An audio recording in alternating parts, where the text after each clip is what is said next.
takes his strange rest, a shipwrecked sleeper, in the soft green sea, beneath the waves, those roofing waters overhead. The above line is lines I patched together from the poet Swinburne. In regard to this sleep, or shipwrecked sleep and his strange rest, I think of something that happened in my sleep last night. I heard the voice of God, the Father himself crying out, "Sleeper, sleeping, sleeper, sleeping." He said it twice. His voice was young, appealing, inviting my longing soul to him. At first I wondered why he was telling me the obvious, then it occurred to me that the sleeper should not be sleeping. Or more directly, when our physical body sleeps, we can activate something inside us to be active at night in the spiritual world, away in the night.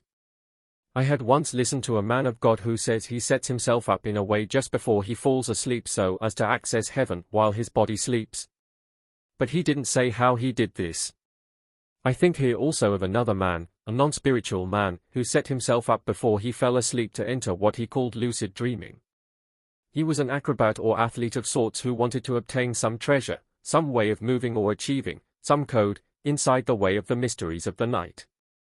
Those in the darkness should be careful with this, but for us in the light of truth, there may be a treasure here.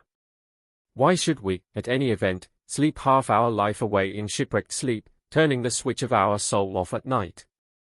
I think there are two keys here that can help us activate the way of the night, for lack of better words. The first is telling, the second is turning. Just before we fall asleep we talk to our brain, telling it, with intention, to look for heaven, for the Lord Jesus, and see him during the sleep.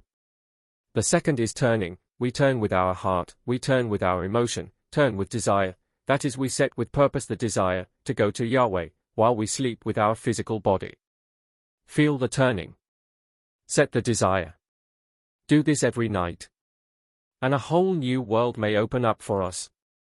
The treasures at night may change the whole course of our destiny. I suppose it is easy to dismiss this turning, that I am emphasizing, but remember we have access to us as humans, a front door, this door forms wherever we focus, especially with intention and desire. For those interested in the Hebrew letters, it is the Dalet.